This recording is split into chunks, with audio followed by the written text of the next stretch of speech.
Liz Zaki from OneSite Finance. In this video, I would like to show you how to use your equity to buy an investment property.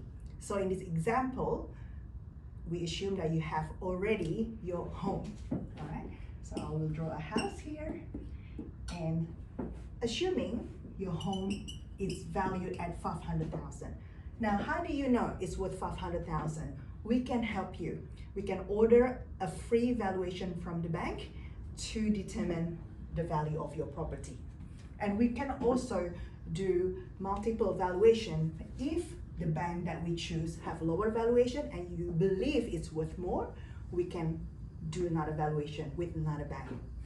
Now, in this example, assuming you currently have an owner-occupied loan of 300,000, how much is your equity? It's not that difficult. So the rule is, if you do not want to pay LMI, so lender's mortgage insurance, we need to only borrow up to 80% of the value. So 800,000 times 500 minus 300 is equal to 100,000. This is how much equity you can take out. So when we take out the equity, we will not merge them together. This will be an owner-occupied purpose and this will be investment purpose. We will use this to buy your investment property. So for example, the purchase price is 400,000. To buy an investment property and to avoid lender's mortgage insurance, we want to have 20% deposit and budget around 5% for cost. So it's 25% times 400,000 is 100,000. So in this example, it's perfect.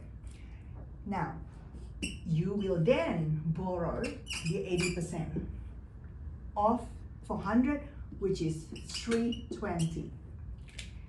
This loan will be tax deductible and this loan will be tax deductible, because even though you borrow this against your home, the purpose for this loan is to buy an asset, an investment asset that's generating an income. I'm not an accountant, so for any tax advice, you should always seek your accountant advice. My accountant always told me that we need to take this out before you find a property, because you want to make sure the deposit that you put for this property comes from here. So the bank will actually give you 100,000. And for example, you get an offset account in here, and then they will give you 100,000 and it just sits there ready to be used when you buy your property. We will do all this calculation for you. And if, for example, you don't have enough equity, you can actually borrow more than 80%, but lender's mortgage insurance will apply. Just one more thing. For example, say you have an offset account in here and you have 200,000, for example, in here. We can also lower your loan amount to free up more equity if needs be. But don't worry, we'll do all this calculation for you. I hope this helps you to understand how to use your equity to buy an investment property. Thank you.